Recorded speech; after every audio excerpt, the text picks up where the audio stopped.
semblant d'être amoureux. Mais maintenant, comment on fait pour savoir que la personne ne fait pas semblant? Comment on fait pour savoir si une personne ne fait pas semblant? Oui. Parce qu'il y a tellement de comédiens Non, aujourd'hui. il n'y a pas une façon de le savoir. On vit tout simplement jusqu'au Tout jour simplement jusqu'au jour où on se rend compte que justement la personne faisait c'est un semblant. comédien. Oui, il y a beaucoup de comédiens. Ils devraient normalement être à Hollywood ou même juste ici à côté. Ils n'ont pas de talent pour aller à Hollywood, ils ont le talent juste pour rester dans votre vie et vous nuire un peu. 7h passé des 54 minutes, vous le savez, le président de la République, son Excellence Paul Biya, a convoqué le 10 novembre dernier le corps électoral en vue des prochaines élections locales au Cameroun, fixées donc au 9 février prochain. Nous sommes le 18 novembre 2019 et déjà des questions se posent autour des dossiers de candidature. Patrick Christian Debo jette son regard sur cette autre actualité ce matin. Bonjour Monsieur Patrick Christian Debo. Eh bien bonjour à toi Soflane, bonjour à Thierry Carole, très majestueux ce matin. Cela nous donne un air de souvenir de ce Sympto Jump que nous avons vécu le week-end. En tout cas, belle allure. Bonjour à nos téléspectateurs, c'est un plaisir de vous retrouver. Effectivement, nous avons aussi, comme beaucoup d'autres personnes, des questions autour de la constitution de ces dossiers qui fait couler beaucoup d'encre et de salive depuis la convocation de ce corps électoral. Mais constitution qui, rappelons-le, dure du dur et pour les candidats de remplir toutes ces conditions. En tout cas, il est bien difficile de s'imaginer qu'une entreprise comme celle de l'engagement pour solliciter les suffrages de nos concitoyens soit une tâche aisée. Déjà, c'est courageux et on peut dire c'est une partie déjà de la victoire que de se poser en candidat dans ses intentions. Maintenant, on pourra apprécier les démarches de chacun des candidats, mais c'est déjà ça. Tout le monde peut faire des discours, parfois sur les plateaux de télévision, dans les rues, devant les kiosques. On peut haranguer des foules dans son environnement, mais l'engagement, tout au moins l'intention de se présenter pour solliciter les suffrages n'est pas donnée à tout le monde. Certains ont peut-être la volonté, mais pas la capacité en termes de ressources divergentes et différentes qu'il faut pour aller vers ce scrutin. Mais d'autres ont beaucoup plus la force pour être les plus grands débatteurs, si vous me permettez, ou alors les donneurs de leçons dans l'espace public. Donc, se présenter ou manifester son intérêt devant ses compatriotes, c'est déjà ça, de le faire. Et au-delà de cet aspect qui est déjà assez difficile, qui demande du courage et peut-être une préparation, il y a aussi que la Constitution en elle-même, des dossiers passés l'intention, est aussi une autre étape. Vous savez, il y a quand même un certain nombre d'obligations pour y aller, au-delà des contingences liées à l'âge, des questions liées à la résidence qui sont imposées, la relation avec le fisc, la relation avec le système judiciaire. Il y a tout un ensemble de documents qu'il faut fournir. Et le code électoral, qui n'a pas changé, il faut le rappeler, précise d'ailleurs les différentes étapes que les candidats, autant pour ceux qui aspirent à un poste de conseiller municipal, pour le cas des élections municipales, que pour ceux qui aspirent à être députés de la nation à travers une circonscription précise. Il est clair que ce parcours-là, pour quelques-uns, devient comme un chemin de croix. Quand vous dites Dieu, oui, il y en a peut-être qui le font aisément, encore que ces temps-ci, personne n'est sorti dans l'espace public pour déclarer qu'il a fait aussi aisément la constitution de ce dossier, mais beaucoup plus de personnes se plaignent ces temps-ci, se plaignent soit des tracasseries qu'ils pourraient rencontrer, pour quelques-uns qu'ils rencontrent au niveau des services compétents pour les questions fiscales. Il y en a qui se plaignent de ce que les exécutifs, tout au moins sur le plan des municipalités, ne sont toujours pas aptes à leur délivrer des documents qu'ils attendent de ce côté-là. Les plaintes vont dans toutes les formes. Mais je remarquais avec beaucoup de pertinence un petit constat que faisait un aîné avec qui j'avais cette conversation, justement en pointant du doigt des éléments comme cela. Et il disait, mais il est quand même bizarre de se rendre compte que c'est surtout de l'opposition que ces cris-là arrivent. C'est à se demander si le boulevard est tout tracé, tout au moins pour les candidats qui relèvent de la chapelle politique qui est au pouvoir. Et donc, dans ces circonstances, ça nous amène encore dans le prolongement des interrogations. Est-ce que déjà à ce niveau, la bataille qu'on peut imaginer, tout au moins sur le plan politique, des ingrédients qu'on peut mettre, ou alors des freins qu'on peut donner à ceux qui viennent en face, se jette déjà dans l'espace public? On peut rappeler que dans le cadre de ces élections locales, on n'a pas affaire à une seule circonscription électorale, parce que la sollicitation des suffrages se fait dans les départements, dans les communes, et aussi au niveau des circonscriptions spéciales qui sont établies pour la circonstance. Et donc c'est à se demander si, de manière collective, toutes les administrations ou tous les services concernés sur le plan des municipalités et de la fiscalité s'entendent pour mettre le bâton dans les roues, tout au moins se faire glisser le chemin de ceux qui viennent vers ces administrations-là solliciter des documents. Donc, on est dans cet environnement où, depuis la convocation du corps électoral, tout le monde semble être surpris de quelque chose qu'on attendait.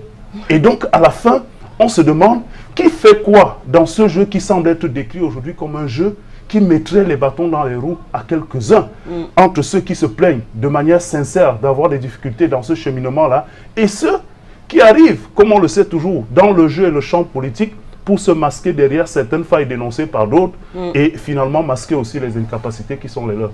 D'accord. Alors on peut dire que cette étape est déjà une partie de l'écrémage, tiens. Oui, effectivement. Lorsque vous avez déjà la décision de l'engagement, Oui. qu'il faut féliciter, encourager, même s'il y en a qui sont des gros bluffeurs, excusez-moi l'expression, sans faire insulte à quelqu'un, il y en a qui savent pertinemment que l'intention ou la manifestation de leur candidature ne fera pas long feu. Malgré tout ça, on peut être ceux qui enfument davantage même l'espace et l'opinion publique. On n'a pas d'assises, on n'a pas de faits pour soi, on n'a même pas de projet à proposer à nos concitoyens dans le cadre du développement local et des aspirations qu'ils ont par rapport au bien-être de leur collectivité et à l'échelle nationale, mais on est peut-être ceux qui enragent le plus les foules. Parfois, on peut être plus présent sur les plateaux de télévision que personne d'autre. Et vous allez voir des grands titres aujourd'hui, les promesses les plus fallacieuses qui n'ont jamais existé. On n'est même pas encore en campagne, mais je peux vous assurer que si vous suivez avec pertinence les discours, les sorties publiques ou les écrits, vous allez vous rendre compte que nous sommes à un niveau, justement, d'enfumage. Peut-être l'expression n'est pas bien placée, mais on peut dire que dans le marketing politique, qu'il soit du bon côté ou du mauvais, ils vont simplement nous offrir en matière de propositions des imaginations que vous n'aurez même pas pu penser qui arrivent dans notre sphère.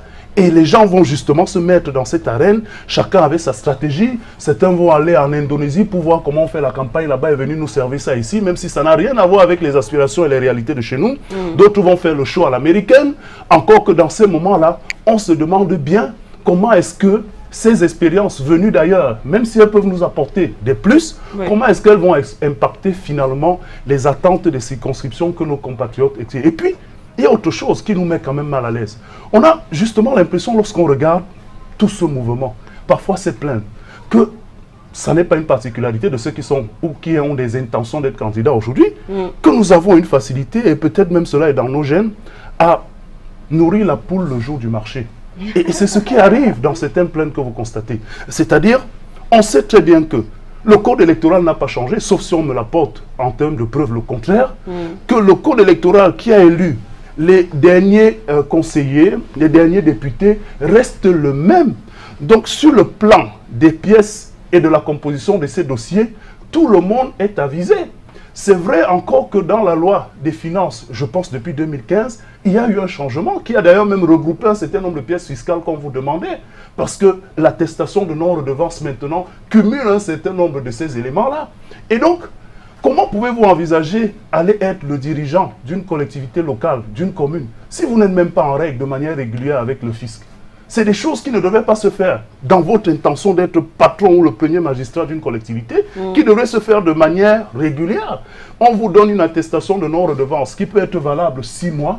Et donc, pourquoi ne pas le faire par anticipation tous les 6 mois? Si votre intention est profonde, si vous avez un projet qui relève de depuis longtemps, pour être justement un élu du peuple, vous devez déjà montrer l'exemple sans attendre le jour justement de cette élection municipale. Pourquoi ne pas, dans ce registre-là, vous faire justement un casier, un extrait de casier judiciaire qu'on vous demande? Il y a une périodicité, vous pouvez le faire et anticiper. De toutes les manières, celles des candidatures qui se sont préparées, qui ont une certaine assise, certains l'ont fait peut-être par expérience, parce qu'ils sont déjà passés, d'autres parce qu'ils ont une vision et une intention de démontrer à nos compatriotes qu'ils sont sérieux, ne se retrouvent sans doute pas dans ces circonstances. Parce que si vous venez préparer votre poule le jour où vous voulez l'amener au marché, forcément qu'il y a quelque chose qui ne va pas tourner. Elle peut même absorber tous ces aliments-là et le jour du marché, elle vous pique une indigestion animale. Et ce jour-là, vous n'aurez pas l'occasion de convaincre les gens. Oui. Et après, il y a aussi que si effectivement tout ce qui est décrié par ces potentiels candidats est une réalité, soit par l'administration fiscale ou justement l'exécutif municipal dans certaines localités, ça c'est un autre danger. nous traversons des périodes assez difficiles dans notre pays pour lesquelles nous n'avons plus besoin d'avoir des personnes qui jouent au malin. Laissez le peuple décider du sort de ceux qui ne sont pas préparés. Parfois, vous pouvez même empêcher des potentiels véritables représentants du peuple de ne pas le faire. Par rapport à ces micmacs, la convocation du corps électoral et la clôture du dépôt, ce n'est que 15 jours. Vraiment, évitez-nous ces positions de malins qui croient pouvoir servir des causes qui ne leur ont même pas demandé à être servies.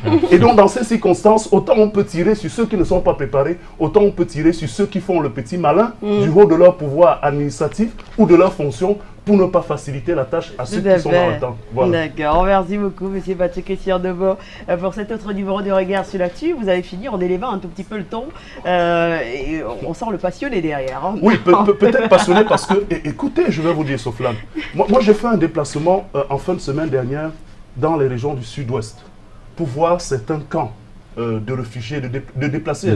Oui. Et quand vous ne vivez pas ce genre de choses, vous ne pouvez pas vous imaginer ce que le pays traverse. J'ai été dans l'extrême nord, j'ai vu à l'est quelques-uns. On est souvent dans les centres urbains à faire le jeu de la politique ou de la manipulation. On ne se rend pas compte de la souffrance de nos compatriotes. Et il ne s'agit pas simplement de ceux qui sont dans les... D'ailleurs, quand il y a des douleurs, ceux qui sont en fonction ou qui sont au pouvoir à gauche, à droite, elles sont les dernières personnes, celles-là, à subir justement l'effet de ces crises-là. Et donc, quand on arrive dans le champ politique comme celui-ci, qui peut permettre aux populations, en tout cas pour celles qui auront la possibilité de manière sécurisée de s'exprimer, il faut éviter ces jeux qui peuvent jeter davantage le discrédit et davantage soulever justement certaines considérations. Et après, on va se retrouver dans un capharnaüm qui n'est pas nécessaire pour un pays comme le nôtre qui veut retrouver sa voie. Donc c'est sérieux. Moi, j'ai vu des personnes déplacées de centaines de kilomètres qui n'ont même plus de parents. Une gamine de 2 ans qui est accompagnée d'une tante comme ça qu'il a récupérée, mais qui a besoin au quotidien d'avoir un seul repas et pas un repas huppé. Et donc, dans ces conditions, il faut que ceux qui aspirent à diriger ce pays, tout au moins sur le plan local, soient sérieux. Et ceux qui sont à fonction doivent comprendre que l'administration est au service de tous les Camerounais et que l'administration est là pour faciliter la tâche. Et le système anglo-saxon le dit de manière claire, civil servant, c'est-à-dire que vous êtes là pour servir les citoyens, pas pour vous servir ou pour mettre les citoyens en mal. Ça, il faut le dire. Dans tout cet ensemble-là, il faut qu'on précise que notre pays traverse aujourd'hui un moment où chacun doit prendre sa responsabilité et apporter sa pierre à la construction ou tout au moins au retour de la paix. Tout à fait. Merci beaucoup, M. Patrick-Christian Debo. Excellente journée. À mercredi, messieurs. Voilà, bonne journée à vous et à mercredi. Voilà, il est très important de vous le rappeler, vous êtes là pour servir les autres et non pour vous servir. C'est le message clair de ce matin. Allez, nous allons tout de suite ouvrir les portes du prêt-à-porter Stella pour le conseil vestimentaire. Eh bien, c'est notre partenaire. On y va.